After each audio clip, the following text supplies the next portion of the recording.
ബന്ധപ്പെട്ട് മുന്നോട്ട് കൊണ്ടുപോകുന്നത്. കാരണം എത്രയും പെട്ടെന്നൊരു വെടിനിർത്തലിലേക്ക് വരികയും ഈ കൂട്ടക്കുരുതിക്ക് ഒരു അവസാനം കുറിക്കാനുള്ള ഒരു നീക്കമാണ് തങ്ങൾ നടത്തുന്നതെന്ന് ഖത്തറും അതോടൊപ്പം തന്നെ ഈജിപ്തും വ്യക്തമാക്കുന്നുണ്ട്. പക്ഷേ പ്രായോഗിക തലത്തിൽ നെതന്യാഹുവിന്റെ ഭാഗത്തു നിന്ന് ഒരു അനുകൂല സമീപനം ഇനിയും ഉണ്ടായിട്ടില്ല. നീ അങ്ങനെയല്ലല്ലോ നേരത്തെ പറഞ്ഞത്. ഇത്തവണ ഹമാസ് ആണ് എന്നുള്ളതാണ് ഏറ്റവും പ്രധാനപ്പെട്ടൊരു കാര്യം. ഹമാസാണ് ഈ പെർട്ടിക്കുലർ ഓപ്പറേഷൻ തുടങ്ങി വെക്കുന്നത്. അവരതിന് എന്താണ് തൂഫാനുൽ അക്സ എന്ന് പേരിട്ടിട്ട് ഒരു ഓപ്പറേഷൻ അവർ തുടങ്ങി വെക്കുകയാണ്.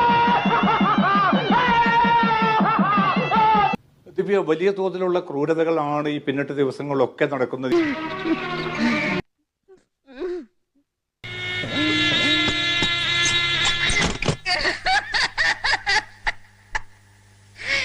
ലോകത്തെ ഒരു രാജ്യവും അതിൽ സീരിയസ് ആയി ശ്രമിക്കുന്നു. ഒരുപക്ഷെ ഖത്തർ ഒഴികെ ഏതെങ്കിലും രാജ്യം അവിടെ ഒരു വെടിനിർത്തൽ കൊണ്ടുവരാൻ സീരിയസ് ആയിട്ടും ആത്മാർത്ഥമായിട്ടും ശ്രമിക്കുന്നു എന്ന് നമുക്ക്